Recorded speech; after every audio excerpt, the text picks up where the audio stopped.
mad about the boy, and I know it's stupid to be mad about the boy. I'm so ashamed of it, but must admit the sleepless nights I've had about the boy.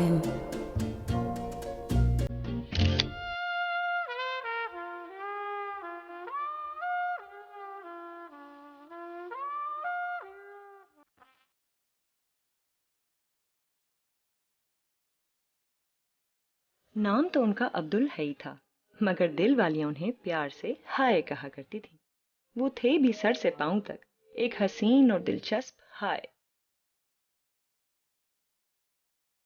गिनी सोने की तरह दमकता रंग।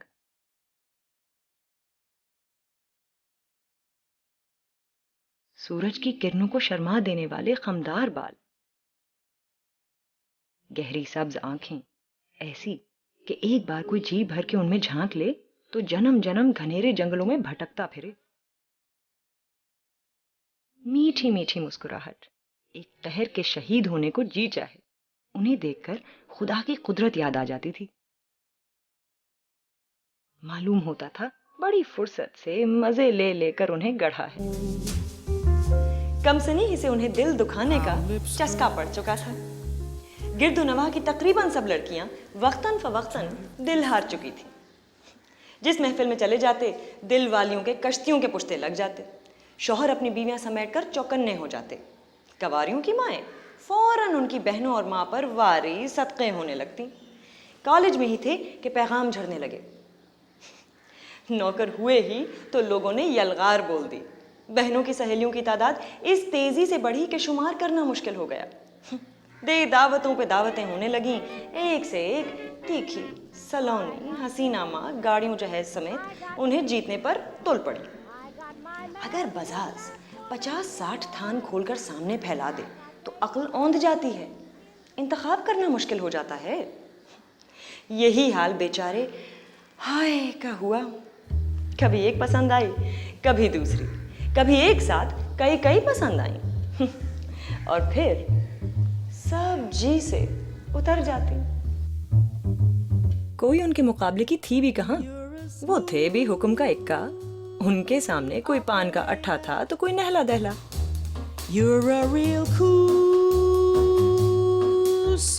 वैसे दिल वालियां तो चव्वे पंजे से ज्यादा नहीं थी। जानती थीं वो उनकी दस्तरस से बाहर हैं, मगर दिल से मजबूर थीं। उन्हें देखकर ठंडी आहें भरने और आंसुओं से तकिए भिगोने से उन्हें कौन रोक सकता था।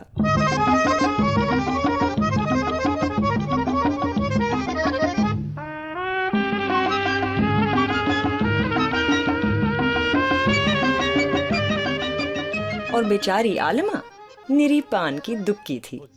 फर्क इतना था कि उसके सीने में शायद दिल नहीं था, क्योंकि अगर दिल होता तो वो जरूर हाय कि दूध जैसे सफेद पैरों तले लौटता होता। बदसूरत इंसान से उन्हें चिढ़ थी, खास तौर से औरत को तो बदसूरत होने का हक ही उनके नजदीक ना था। वो कहते थे कि अगर औरत हसीन नहीं तो है ही क्यों। इसलिए आलमा को देखकर उनके रोंगटे खड़े हो जाते थे। ऊपर से सैंक सिलाई के सुई के नाके में से घसीट लो। मुजस्सिम माशूक की कमर थी। लोग उनके वालिदैन पर तरस खाया करते थे कि ना जाने किस जन्म की सजा भुगत रहे हैं। यहाँ अच्छी भली हसीन जहेज वालियां उठाए नहीं उठती। ये अल्लाह की रहमत, इसे कौन अल्लाह वाला समेटेगा। सैक सिलाई धरी थी, मगर सेहत बनाने का बड़ा शौक था। रोजाना शाम को रैकेट हिलाती आद धमकती। परसों से बैडमिंटन खेलने पर तुली हुई थी, मगर मजाल है जो एक हाथ भी मार जाए। सारे कोर्ट पर मकोड़े की तरह औल जलौल फुदका करती।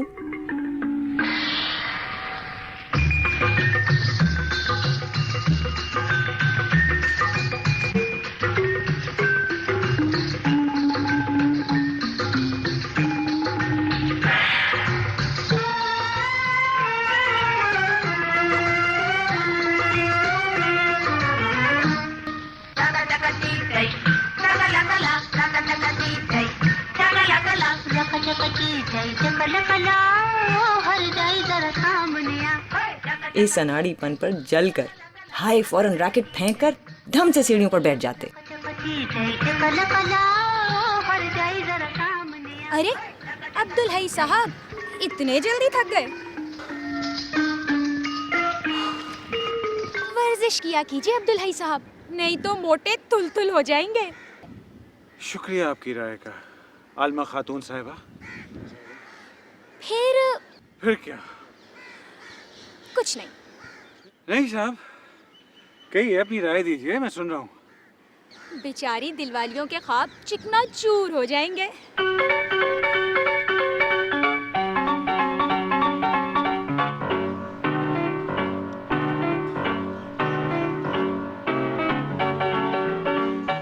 उस रात किसी के हसीन तसव्वुर में गर्क होने के बजाय अब्दुल हई गुस्से से फनफनाते रहे।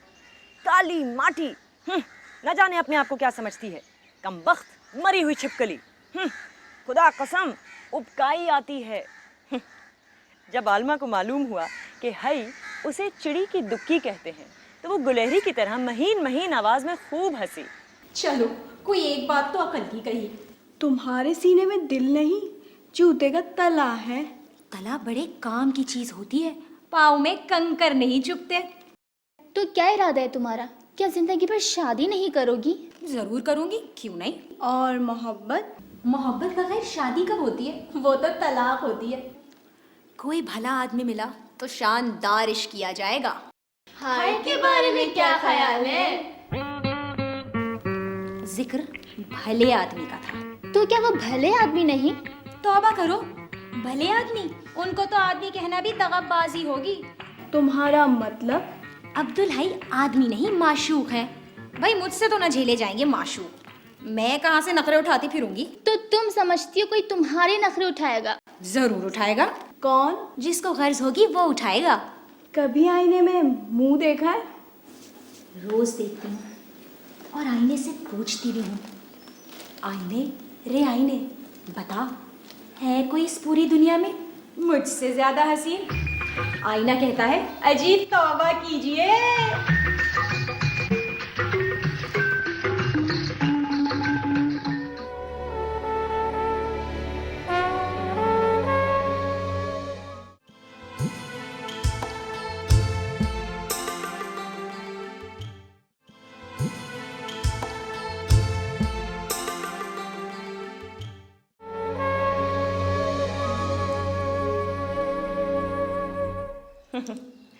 एक नुस्खा था तर बहदफ 1000 बार का आजमाया हुआ, जिसके इस्तेमाल से अब्दुल हई हमेशा सुरखरू हुए थे, और वो था इश्क के मैदान में दुश्मन को ललकारना।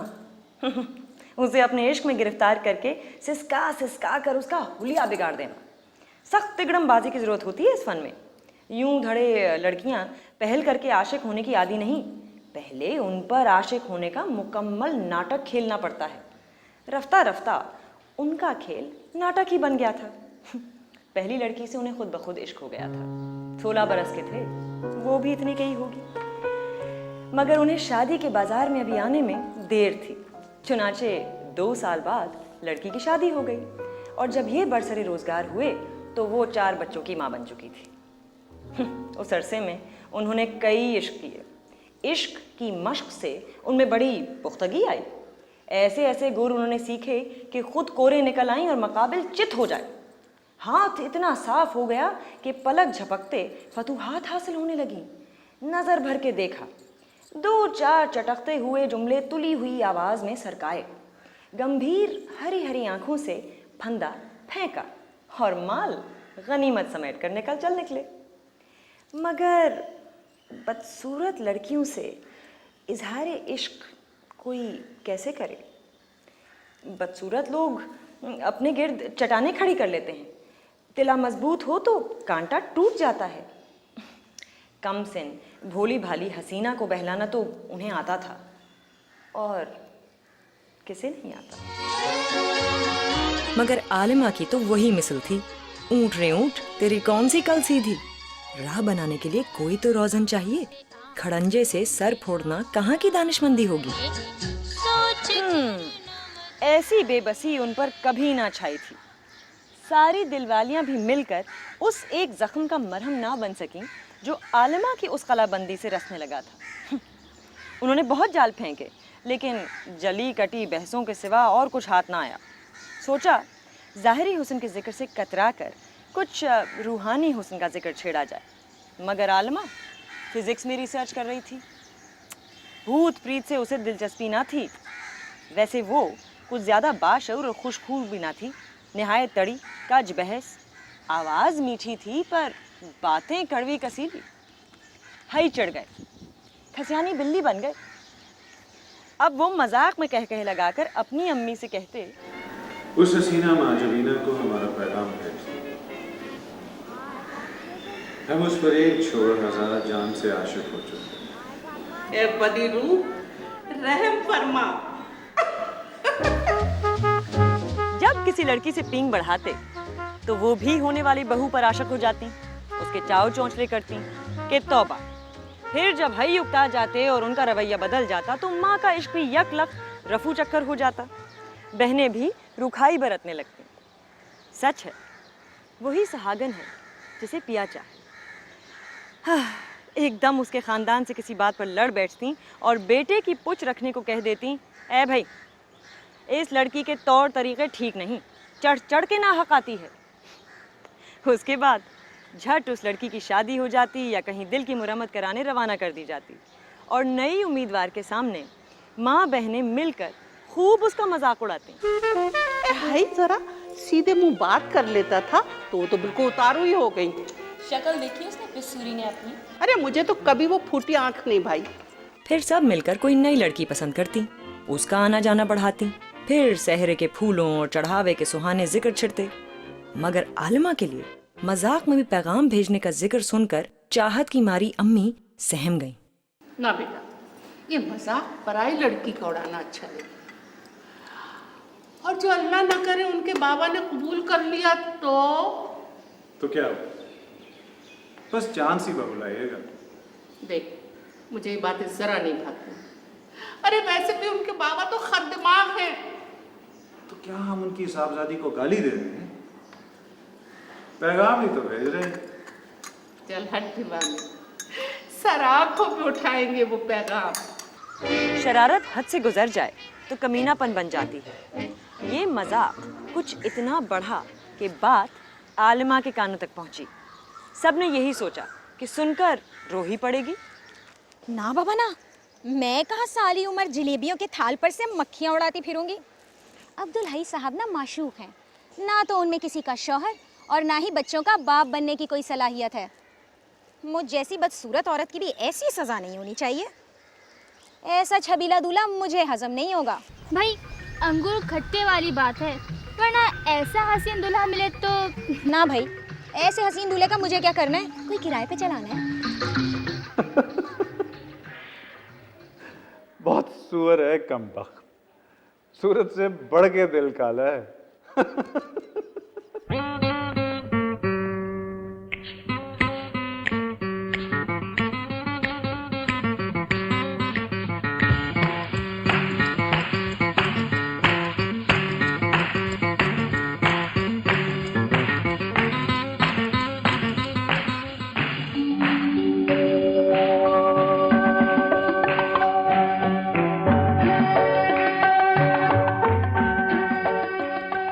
इधर आलिमा अपने थीसिस पर लगी हुई थी। बैडमिंटन कभी का खत्म हो गया था, उसका जिक्र भी फीका पड़ चुका था। फिजा कुंद थी।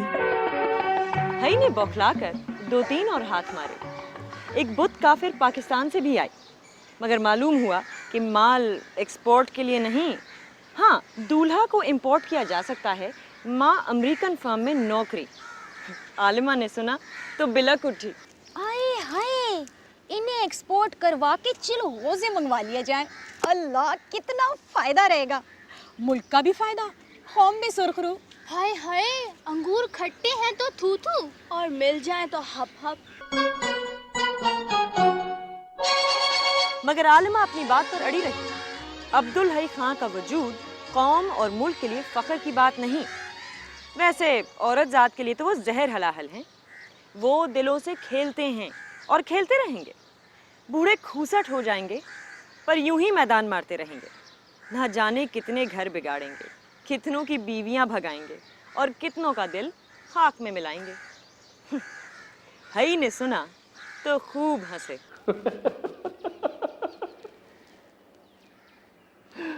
दरअसल आलमा मुझ पर बुरी तरह से आशिक है, तभी तो मुझे बदनाम कर रही है कि लोग मुझसे खौफजदा हो जाएं।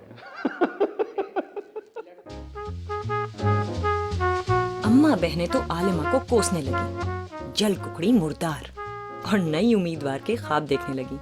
है लोगों, गजब है कि नहीं, शहजादों को शर्मा देने वाली सूरत शक्ल, कमाओ पूत और कुंवारा बैठा है, कभी देखा ना सुना। उबैद साहब फिजिक्स के प्रोफेसर आलिमा को थीसिस लिखने में मदद देते थे। 40-45 बरस के होंगे, बीवी कुछ साल हुए 2 बच्चे छोड़कर मर चुकी थी। उनकी तरफ से आलिमा के लिए पैगाम आया जो मंजूर कर लिया गया। आलिमा की भी मर्जी थी। हई ने सुना तो कहकहों से घर सर पर उठा लिया।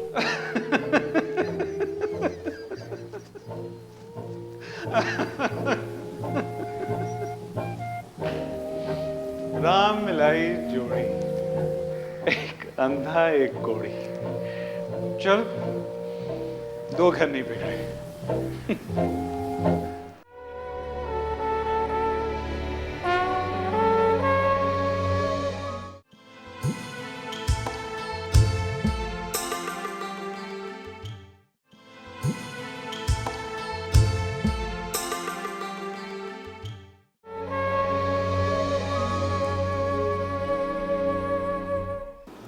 मगर आपने भी किस बोर आदमी से शादी का फैसला किया? खैर इतने भी बोर नहीं। बहुत बोर हैं। दूसरे उनकी शक्ल बहुत खतरनाक है, बुढ़े अलग हैं वो। मुझसे भी ज्यादा खौफनाक शक्ल है। आप तो हसीन हैं उसके सामने। सच? तो इससे बेहतर जोड़ और कहीं नहीं मिलेगा। गंजे अलग हैं। दुल्हन को दुल्हे से कम सिन होना चाहिए। कतई नहीं। आप कौन से मोहब्बत है? आप कौन होते हैं ये पूछने वाले? आप तो जानती हैं कि मोहब्बत मेरी हॉबी है। ओह, तो थीसिस लिख रहे हैं? हो सकता है। वैसे मेरा थीसिस टाइप होकर आ जाए ना, तब फुर्सत से इश्क का प्रोग्राम बनेगा। वैसे ख्याल बुरा नहीं है, बाकायदा प्रोग्राम बनाकर। माफ कीजिएगा, ये तो निहायत चुगतपन की बात है। मोहब्बत ऐसी होती है? ये तो थीसिस हो गई। मैं तो भूल ही गई, आप तो एक्सपर्ट हैं। ठीक, बिल्कुल ठीक। वैसे अगर आपकी कीमती राय से मुस्तफीद हो सकूं तो वैसे आपसे कुछ सीखा तो है। अंदाज़न कुछ मुश्किल काम नहीं है। आप तो मुशाक हैं। 5 मिनट में खटाखट मैदान साफ। आप कतई अनाड़ी हैं। कोई मुज़ायक़ा नहीं। उबैद साहब को इश्क विश्क से कोई दिलचस्पी नहीं है। निहायत प्रैक्टिकल किस्म के आदमी हैं वो। आप उनके साथ खुश रह सकेंगी? खुश रहना कोई इतना मुश्किल काम तो नहीं। अपना निजी फेल है। और जहाँ तक मेरा ताल्लुक़ है, गरीबी, बुरी सूरत, बुरी सेहत, आज तक कोई बला मुझे पस्त ना कर सकी। मुझे यकीन है मैं बहुत खुश रहूँगी। ये शादी नहीं हो सकती। क्यों? क्योंकि आप इश्क की हतक कर रही हैं, इसलिए। आलिमा और उबैद साहब की शादी नहीं हो सकी। हई ने उबैद साहब से जाकर साफ साफ कह दिया कि आलिमा उनसे शादी नहीं करना चाहती। क्यों? क्योंकि वो किसी और से मोहब्बत करती है। हैं? किससे?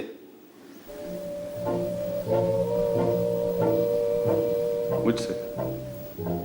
मगर आप? जी। हई के जाने के बाद उबैद साहब को यकीन हो गया कि इश्क वाकई अंधा होता है। घर में सफ़े मातम बिछ गई। मजाक की भी एक हद होती है।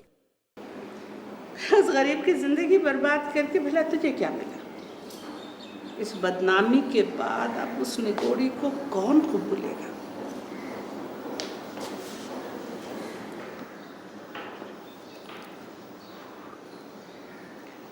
उस कमबख्त को अब मैं ही भुगतूंगा।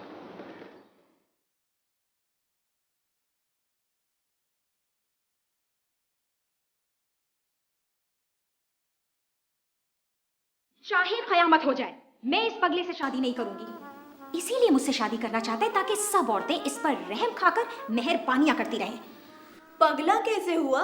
वो तुम्हें पसंद करता है इसलिए? हाँ, इसीलिए। वरना मुझ में ऐसी कौन सी बात है कि कोई बाहोश हवास इंसान पसंद करे?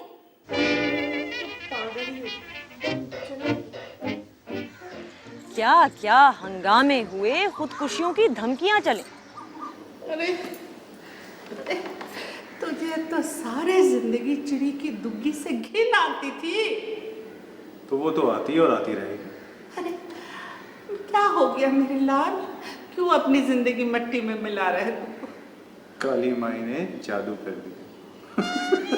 हई ने मिस्कीन सूरत बनाकर कहा और बड़ी धूमधाम से अपनी जिंदगी मिट्टी में मिला दी।